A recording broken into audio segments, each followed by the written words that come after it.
Who will win the World Series? My pick is going to surprise you because, spoiler alert, I ain't picking the Yankees or the Dodgers.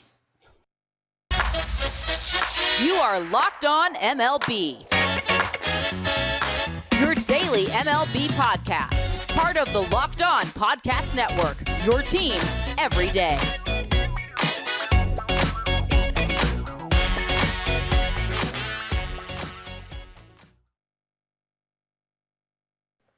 And if you are a regular to the Locked On MLB podcast, you're probably a little bit confused. Hi, I'm Jeff Carr, host of the Locked On Reds podcast, and alongside me is Brett Chansey, host of Locked On Astros, one of the co-hosts. We're both co-hosts of our two shows, but we're filling in for Sully. Sully is out today. Send some good thoughts his way. I know that he will appreciate it. But on today's podcast for Locked On MLB, that's part of the Locked On Podcast Network, your team every day, we are going to be talking about some teams who can win the World Series. We're going to be looking at the National League, we're going to be looking at the American League, and we are going to give you the most improved team who we predict will be the most improved team out of the trade deadline. My pick for the American League is going to absolutely shock everyone, but I want to actually start in the senior circuit. We're going to be talking about the National League, and I've asked Brett, which, by the way, Brett, when it comes to the National League, how do you handicap this?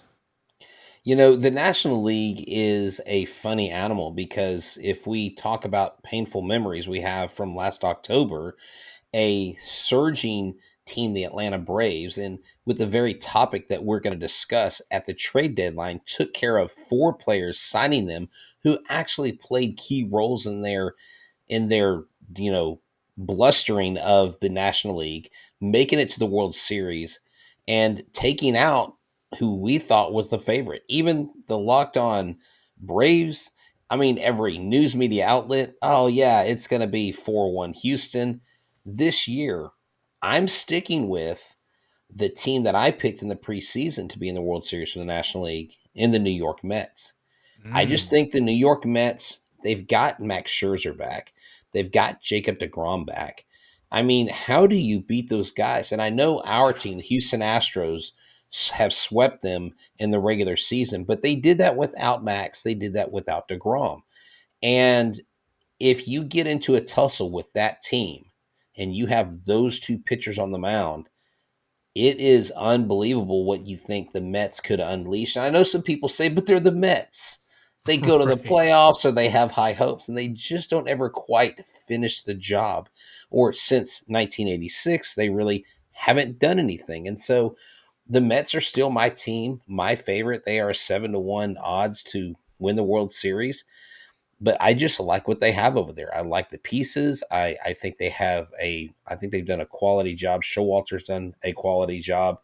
And this is a team that will go to battle with you. I mean, they've been the most thrown at. They've been in, I think, the most bench clearing almost fights this year. And they're just one of those teams where a lot of the Yankees nation gives them a hard time, but it may be the time that this year they kind of become the big brother. I think that they feel that, right? Like, I feel like Mets fans as a whole are just like, stop telling us our team is good. It's going to jinx us.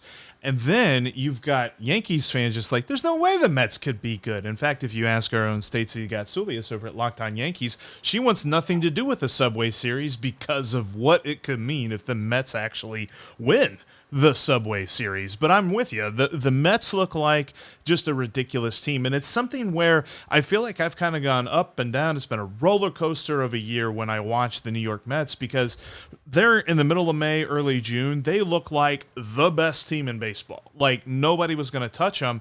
And then coming into this All-Star break, I looked at it and I'm like, they're only 2 wins ahead of the Braves. Are they really that good? But I got to remember, they've done most of their damage without DeGrom and Scherzer, like you said. And I think that was a little bit of water finding its level. That team was never meant to be that good without those 2 guys. And now you get them back. And I get, because Ryan has this take on Locked On Mets a lot, that they don't need to go out there because, as a Reds fan and as a host of Locked On Reds, we talk about a lot of teams that could go for Luis Castillo, and we talk about the Mets. But the Mets don't have to do that. because they're getting two guys back as if they're acquiring them at the deadline. And that is what every team is looking at. Every team looks for pitching at the deadline, whether you were talking about bullpens, starting pitching especially, and they're getting those guys back. You're getting two of the best pitchers. I mean, it's probably not that big of an argument to say they're both in the top 5 of Easily. Major League Baseball. And it's like, golly, how do you beat that team? And it's not just what they bring physically, it's what they bring mentally. It's what Justin Verlander has meant to the Astros this season. And I was listening to our local radio station, and they said, the Astros have an ace this year. Last year, we didn't have that ace. Our ace, Lance McCullers, went out. And that is huge. The mentality for the other pitchers on the staff to have DeGrom come back. I mean, Scherzer, his first game back, had 11 strikeouts and was He never barking missed at any the time. umpire. Yeah. This guy is an absolute android. And talking about these stalwarts, these stallions in the stable, Justin Verlander was like, I'm human this weekend. And I said, hold on, wait. We've had Justin Verlander admit, because the debate in Houston is he part android? Is this guy really a human Terminator. 39-year-old come back from TJ? And the Mets, I just like what they bring to the table. I like Lindor. Pete Alonso is my favorite non-Astros player. I think since Mark McGwire, I haven't had a player that I've really been a fan of outside of Houston. And Pete Alonso is just that guy. Something about the first baseman, something about the home runs. I love his attitude. I know he got a lot of shade from the home run derby and the meditation thing, but the polar bear, I would love to see the polar bear in the World Series. And the other guy that sticks out for me is Edwin Diaz, because Oh, there's yes. maybe 3 bona fide closers in Major League Baseball right now. Like, I feel like even a decade ago, you could look around the league and be like, man, you got all of these dudes that are just absolute studs that you're bringing out in the 9th inning. And I just don't see that anymore, partially because you see a lot more managers lean toward, okay, we've got our high leverage situations that aren't always in the 9th inning, but we're going to bring our best guy in for those spots, which I agree with that. That's the right way to play it. But even more so, there's just only really 3 guys that I think that you fear, and he's one of those 3. It's him, it's Emmanuel Clase, and it's Josh Hader, which Hader showed that he was very human in a couple of Former outings, honestly. Astro draft pick, I might add, Yeah. in one of the worst trades in our club's history. I mean, the guys we got back, I don't want to say their name, but that's right. And Edwin Diaz, I mean, he's been getting a lot of run from MLB Network and the big guys lately because of the All-Star break. But Edwin Diaz, this guy is, and when you hear him talk, how much he loves what he does, how much passion he has, that's what you need in a closer. And to have the front end to be Scherzer and the back end to be Diaz, that's absolutely scary. Right. If you just have passable middle relief, you're going to be fine. Yeah.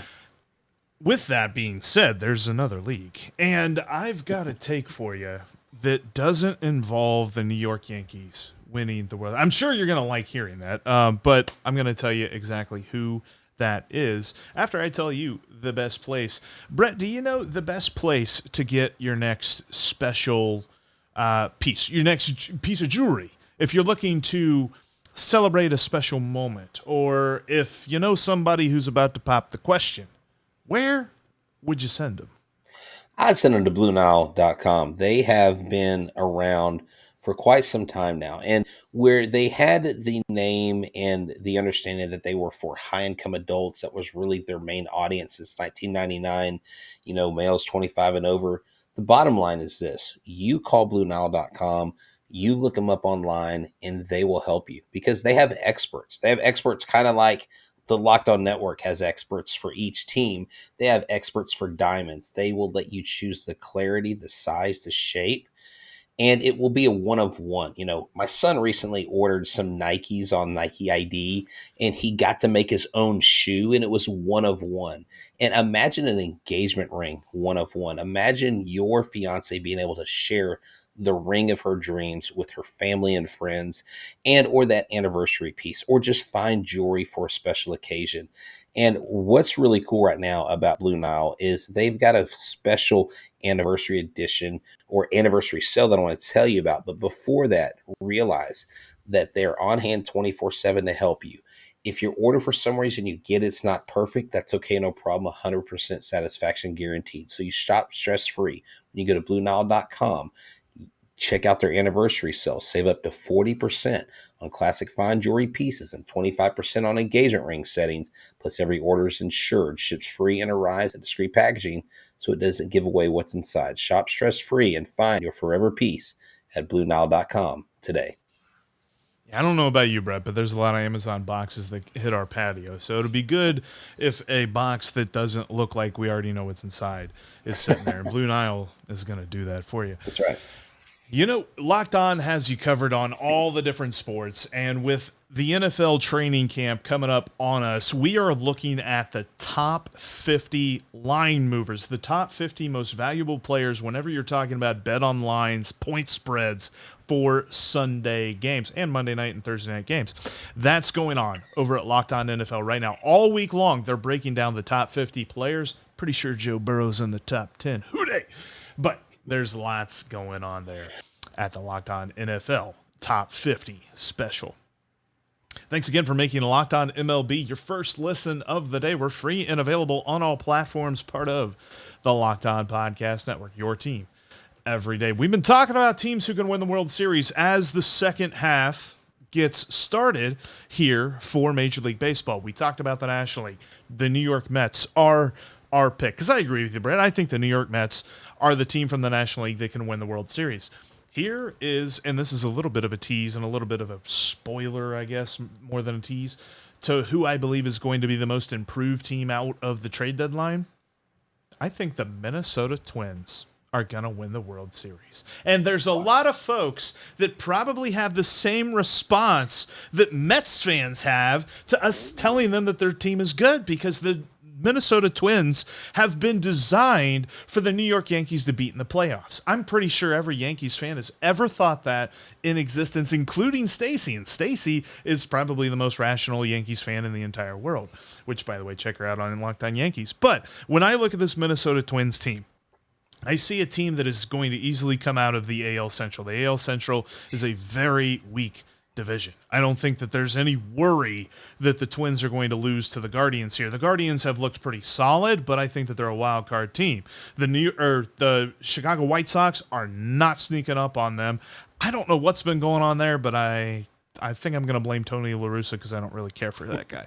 I'm looking at the Minnesota Twins. Like, their lineup is phenomenal. And I don't want to necessarily point out Carlos Correa because I know that still might be a little bit fresh. But I love the other guys. The guy Byron Buxton has been playing very well. And if they ever get Ryan Jeffers back, Ryan Jeffers has proved to be a pretty decent catcher as well. I understand why they made the moves that they made in the offseason.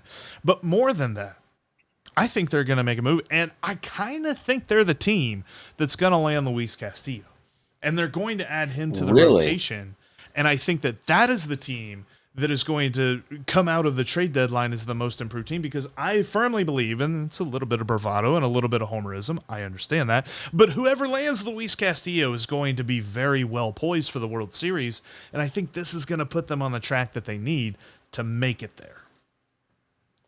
Now, they actually have to follow through and do it, because yes, the last time they were in the playoffs, we defeated them. The Astros did. And, you know, it's funny. I actually talked about this on our show tonight. The one rating I got from a Minnesota Twins fan was someone who came to our show to get a different perspective. And they accused us of being in favor of the Astros too much. So I don't know if that 1-star rating was properly placed, but thank you for listening. The Minnesota Twins, do have Carlos Correa. And when he left, I think it was painful for Houston at first. But what's helped alleviate some of that pain is how Jeremy Pena has succeeded offensively. Now, he has 13 errors, and every time he makes an error, they're like, well, Carlos Correa only had 14 errors in his last 3 seasons, blah, blah, blah. But this kid's footwork is a work in progress. He's got a great arm. It's just the whole mechanics, the smooth. We don't have the smoothness of Correa. Correa had a rough start coming into the season. The question always is, can Byron Buxton stay healthy? Can the Right. Twins sustain their success? And that's the same argument with the Mets on the National League side. Well, they're great, but will they contend in the end? And that would be like, if you get it right, I would be so mad, but I'd be like, wow, I need to get Jeff to pick my lottery numbers, because that's, I mean, they have 50 wins. They're not a slouch team. I know the Central is weak. I mean, the Astros, people bag on us because until the Seattle 14-game win streak, it's like, oh, the AL West is terrible. But I mean, they probably are poised monetarily to be able to bring someone in. You mentioned Luis Castillo. He's the guy that I very much would not be upset if the Astros pulled away him and even Drury. I mean, why not package those two guys? But I don't know what the cost is. I don't know what the Reds are looking for exactly. And the point of the matter is, James Click from the Astros side said today on the radio, or he said on Wednesday on the radio, the Astros are in deep discussions with multiple teams, multiple players, but they're not going to take a short term. They're not going to pay a high price for the short term and Sure. compromise the long term competitiveness of the team. So they're not going to get a rental. Contreras is out. Bell is out for us. But the Minnesota Twins, they may be more of a we want to win now, because Correa, I would be shocked if he returned to Minnesota, if I'm being honest. Yeah. No, and that's one thing that I think Minnesota's got to understand. They're not just playing for the Central anymore, because I think they should start looking ahead. And it just as the Astros are looking ahead, because the West, I mean, just for a moment looking at that division, I thought that division was going to be a lot more competitive than it is. The Mariners are making a bit of a comeback, but the Angels they're not doing anything. So I think that the Astros are in the same boat as the Twins, where they got to be looking over at the East. They got to be looking at the Yankees. How do we match up against them? I think that both teams, the key to any good playoff matchup is pitching. Good pitching beats good hitting.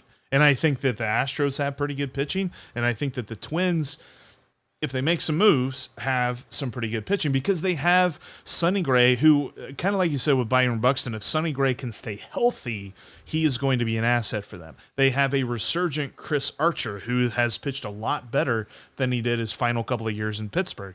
And you're still talking about a guy who surprised everybody. And I know that Nash Walker over at Locked On Twins has been a little bit hesitant on Devin Smeltzer even before he went on the injured list. But I think that he is still the kind of guy that if you get into the playoffs and you slot him into a long relief role or something like that, can be very valuable to that team, because they've found their back end of the bullpen guy. I'm not ready to put him up in the elite yet, but Juan Duran is just phenomenal. At least he has been in his very short major league career. So I'm looking to see how this team feels out, because I agree with you. They've got to make some moves. They're not ready yet. They're not a complete team right now. But if they make those moves, and if it falls like I think it will, and they get Luis Castillo, I think that is what they need. Now, I also say this with a caveat of I've considered creating a segment on the Locked On Reds podcast of what you want to fade Jeff on today. But I also look at the Minnesota Twins, and I think that they've got the pieces to do this. Yeah, they do. And at the end of the day, it is going to come down to what price is a club willing to pay. And do they feel that even if they maybe give up a little bit of long-term success, is it worth going and getting that ring? Because, like, in the case of the Astros, right? 3 World Series in the last 5 years, and we only have one win, and that win is controversially talked about and still booed to this day, and so on and so forth. I get that.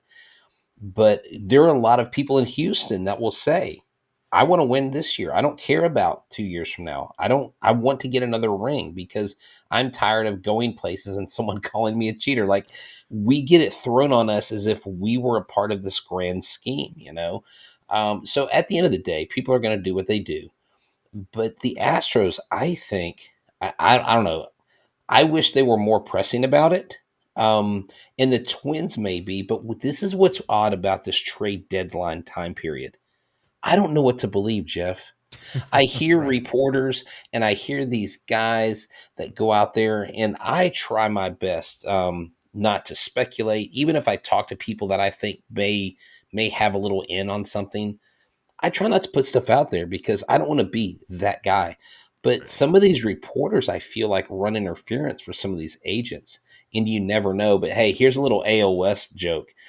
Someone said the other day, "What if the Angels went and got Juan Soto?" I said the Angels would get Juan Soto, and Juan Soto, Mike Trout, and Shohei Ohtani would all go deep, but they would still lose 9-6. I mean, that's just how the Angels, they're just cursed right now. Poor ball club. And you know what? Otani just needs to pack his bags and come to Houston. We'll find a way to get him There here. you A go. GoFundMe account or whatever we need.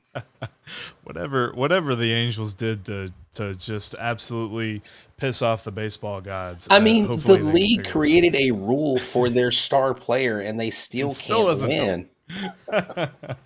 It still doesn't. It's crazy, man. It's crazy. And I think that the Twins are absolutely my pick. There are some other teams that I think can be really improved, and I definitely want to go over those, talk about those. Plus, I haven't got your pick as to who you believe will be the most improved team out of the trade deadline, which means we're going to do some prognosticating. About messed that word up here in just a moment. But if you want to do some prognosticating, if you want to find out what a good bet is, you better go to BetOnline. BetOnline.net has all of the information that you can stand, Brett, when it comes to Major League Baseball, when it comes to NFL futures. In fact, if we take a look real quick, who do you think is currently the odds-on favorite to win the World Series according to BetOnline? BetOnline, it would have to be the Houston Astros. It would have to be. They come in at third. Oh, They're they at come in plus third. 550. That's Okay. actually not a bad bet, really. Plus 550. No, it's not. New York Yankees are the favorite. Plus 300 there. And then you've got the Dodgers in second at plus 350. My pick, Are they even on there? my pick's not on the list. See, this is really telling you something. They got the White Sox up ahead of them.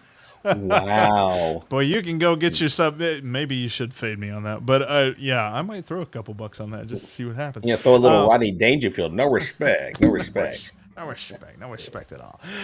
Check out BetOnline. They got all the information you could ever want when you're talking about your next bet. You can find it on your mobile device today or head over on your desktop and check out all the trends in action. BetOnline is where the game starts. Thanks again for checking out this Locked On MLB podcast, the substitute version, if you will. Brett and myself are sitting in for Sully. Send some good thoughts his way. If you want to follow us on Twitter, you can get your Astros takes from Brett at H-Town Wheelhouse. And you can follow me for some Reds takes, which you'll be getting lots of trade deadline stuff. And then after the trade deadline, I'll probably be talking about, Skyline chili and some fry box. Yeah, I definitely talk about fry box a lot. When we look at the trade deadline, though, the trade deadline is going to be busy for a couple of teams because there are a few teams that absolutely know without a doubt. The Astros are one of them. The Yankees are one of them. You've got the Mets, the Dodgers, and I believe the Twins should be in there as well. Teams that absolutely know without a doubt that they're going to be shooting for the postseason. So how do they prepare? How do they position themselves for that? They're going to be buyers. And then you're looking at Cincinnati. You're looking at Oakland. You're looking at Kansas City. You're looking at a couple of other teams that are firmly out of contention. Maybe, obviously, the Cubs with Wilson Contreras. Maybe the Pirates, there's a lot of smoke, or is there fire that Brian Reynolds isn't going anywhere? I tend to believe that that's probably the case, that he's going to stick around. Is Juan Soto going to stick around? There's lots of questions to be had, but one thing is for certain, there's going to be somebody take advantage of this market. Kind of like you said, last year it was the Braves. Who is it for you this year that you think, looking into your crystal ball, that I know that you have sitting there behind your Jose Altuve jersey? Yes, exactly. I do. Actually, it's a Mark McGwire signed jersey from 1998 from the home run chase. Yeah, so there you go. Throw you a curveball on that one. But I think the San Diego Padres, I'm looking at them right now. They're at 52-42. They're the second spot in the NL wild card. They are in a division where they're in front of the Giants. They are behind the Dodgers by like 8 games. But San Diego, when they made it to the playoffs, when they made it, was it 2020? And everybody was just so excited. I mean, I thought that they were going to the World Series. That was the year. That was Grand Slam Diego, all that stuff. And then they just like faded. After that, when you got someone like Joe Musgrove, when you've got a team that sustained itself minus its biggest star, Tatis Jr., and they're still having success, they, I believe, probably have the ability, either prospect wise or player wise, maybe money wise. I'm not looking at their budget right now, but to me, they appear to be a team in the National League that would make a Atlanta Braves-esque kind of move at the trade deadline. It's just, San Diego's a fun place to play. San Diego's got some great players. They've got a solid pitching staff, and I think at the end of the day, they've got enough. If they got a little bit more, they may get over that San Francisco or LA hump. I mean, can you imagine being in the NL West? Can you imagine the three California teams are duking it out, and you're San Diego, you are 52 wins. You could literally be, in charge at just about any division outside of the AL West.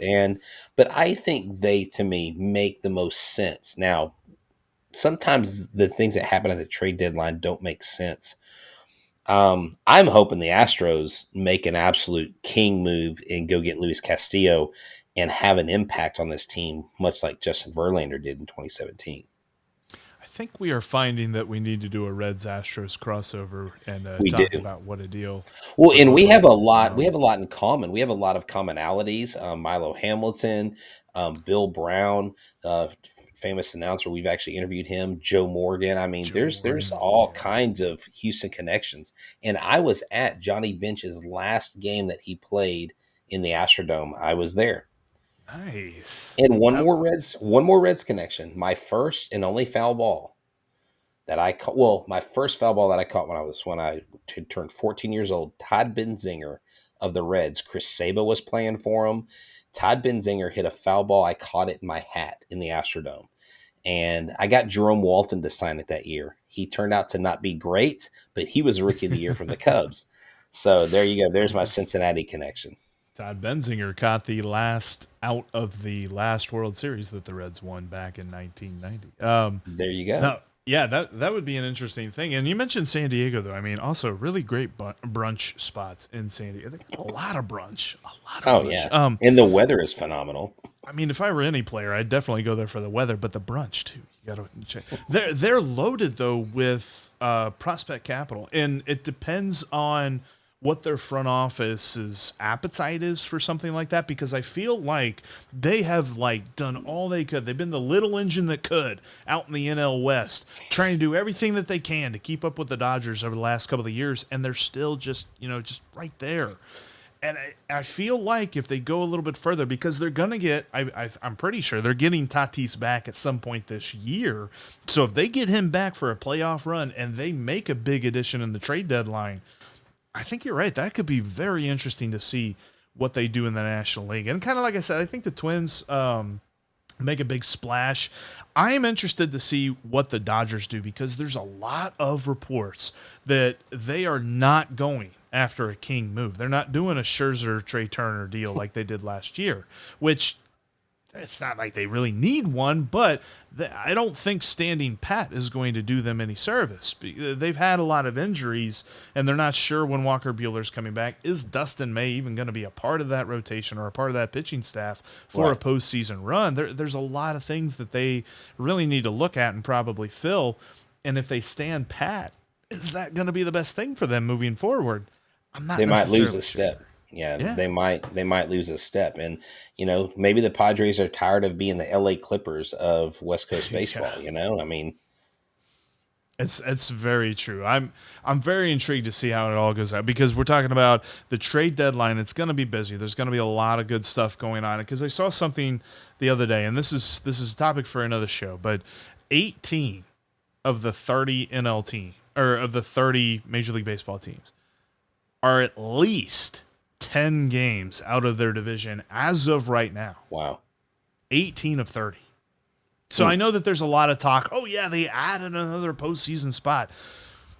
If teams are realistic, this could be pretty interesting as to who's selling, who's going where, and the list of obvious trade candidates might be a little bit bigger than we really think. So you're going to want to keep it locked on MLB. You're going to want to keep it locked on Astros because the Astros are going to be busy. The Reds are going to be busy. You better check out Locked On Reds, but keep it right here. Make sure, if this is your first time checking out Locked On MLB, Sully keeps you covered every single day, but he's going to be out.